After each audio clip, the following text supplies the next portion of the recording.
ہٹ درمی کا اور جہالت کے شکار ہو جاتے ہیں. دین کے ساتھ آپ جذباتی ہو جاتے ہیں اور دین کو قرآن حدیث کے بجائے اپنے گروہ اور اپنے فرقے کے مطابق لینے لگتے ہیں نا، تو پھر انسان اندھی تقلید کا شکار ہوتا ہے. پھر حق کی سمجھ نہیں آتی. حق آپ کے سامنے بھی ہو پھر بھی آپ کو نظر نہیں آتا. اس لیے اگر ہم ان سب چیزوں سے نکلنا چاہتے ہیں، اس کا ایک ہی حل ہے، قرآن کو کھول کے پڑھیں، قرآن کو کھول کے سیکھیں، حدیث کو کھول کے پڑھیں. ان لوگوں نے قرآن کو کھولا ہی نہیں تھا اور جٹ سے اس کا انکار کر دیا. اگر وہ قرآن کو پڑھتے نا، جتنی ان کو قرآن کی سمجھ آنی تھی، وہ اتنے فصیح و بلیغ تھے، اگر وہ قرآن کو پڑھ لیتے تو وہ کبھی انکار نہ کرتے، اس کی تہ تک پہنچ جاتے، اس کے فہم کو سمجھ لیتے، اس کی گہرائی کو، اس کے تدبر کو سمجھ لیتے. ان کی تو اپنی زبان تھی تو وہ کبھی بھی اس کا انکار نہ کرتے اگر وہ عقل والے ہوتے. تو قصور ان کا ہے کہ انہوں نے قرآن کو سیکھا نہیں، قصور قرآن کا نہیں ہے کہ ان کو قرآن کی سمجھ ہی نہیں آئی. انہوں نے ایسی چیز کو جٹلایا جس کے بارے میں ان کو علم ہی نہیں تھا، ابھی ان کے پاس حقیقت آئی ہی نہیں تھی. تو یہی حال ہمارے آج کے لوگوں کا ہے کہ ہم اپنے بزرگوں اور اپنے اماموں کی تقلید کے چکر میں پھنس گئے ہیں اور صحیح احادیث کا انکار کرتے ہیں. جیسے ان لوگوں نے قرآن کا انکار کیا تھا، ہم یہاں پہ منکرین حدیث پائے جاتے ہیں. حالانکہ وہی نا حدیث پر غور کریں تو انہیں سمجھنے کی کوشش کریں تو کبھی بھی حدیث کو رد نہ کر سکیں. لیکن چونکہ حدیث جو ہے ہمیں بہت سی چیزوں کے بارے میں بتاتی ہے کہ یہ کام کرنے اور یہ نہیں کرنے، کیونکہ ہمارا لائف سٹائل تھوڑا ڈیفرنٹ ہو جاتا ہے تو ہمیں دین کے مطابق رہنا ہوتا ہے. اس لیے ہم کہتے ہیں کہ قرآن کی باتیں، قرآن نے مین باتیں بتائی ہیں، ان کو لے لو. حدیث پر ہم یقین نہیں کرتے اور حدیث کا انکار کر دیتے ہیں. اسی طرح كذلك كذب الذين من قبلهم، اسی طرح جھٹلایا ان لوگوں نے جو اس سے پہلے تھے. فانظر كيف كان عاقبة الظالمين، تو دیکھو کس طرح ان کا انجام ہوا، کس طرح ان کو سزائیں دی گئی.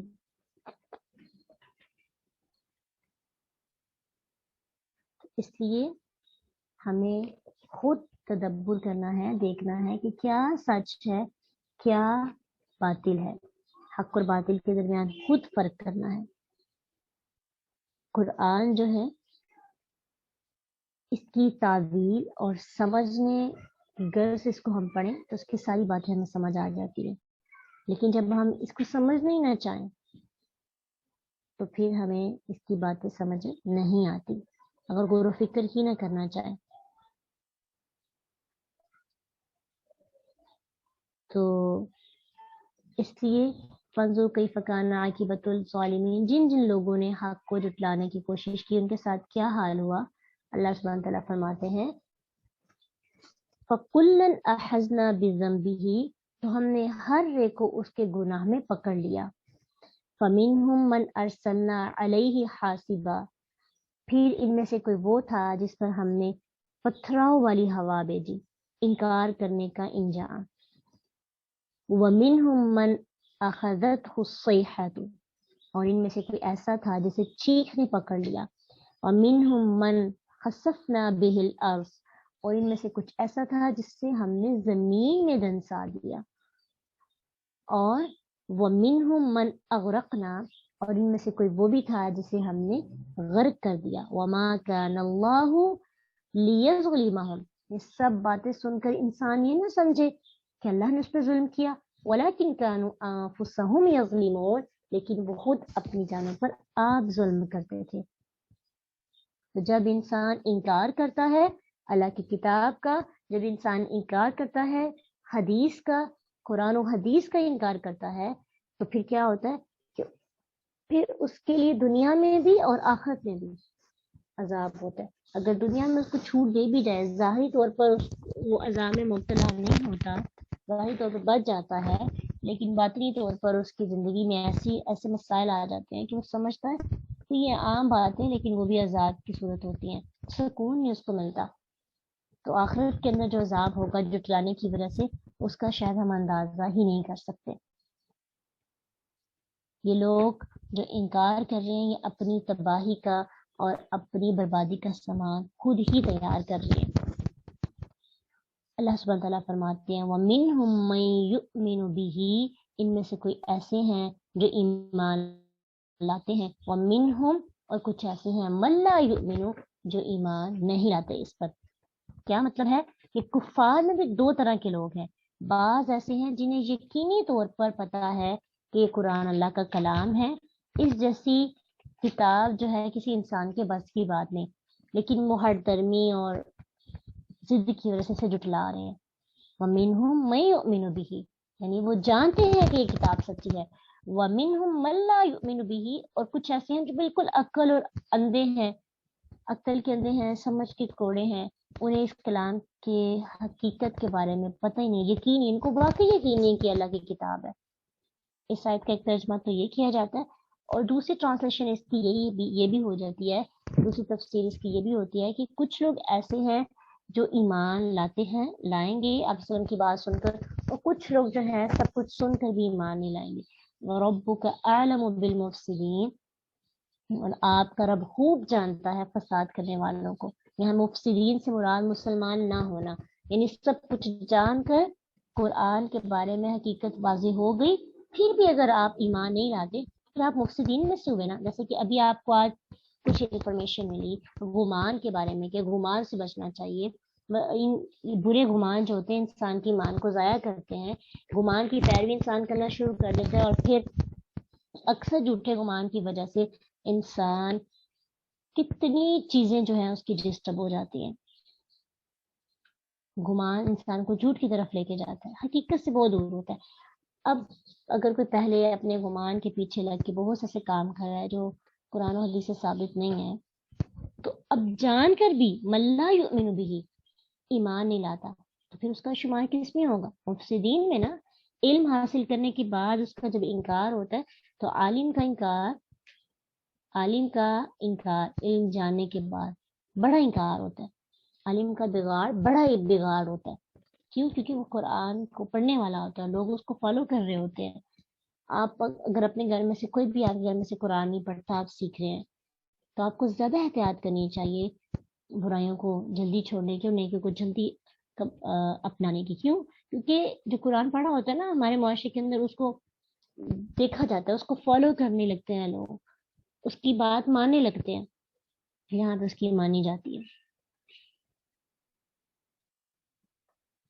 ٹھیک ہے، تو اس لیے کوشش آج کیا کرنی ہے، لاسٹ پہ اللہ سبحانہ تعالیٰ نے ہمیں اس چیز کے بارے میں بتا دیا ہے کہ جو چیزیں ہم سیکھتے ہیں ان کے بارے میں پتہ چلتا ہے۔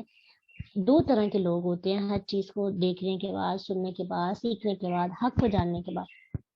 حق کو جاننے کے بعد کچھ لوگ ماننے والے ہوتے ہیں، کچھ نہیں ماننے والے ہوتے۔ ٹھیک ہے، تو ہمارا شمار کن میں سے ہونا چاہیے؟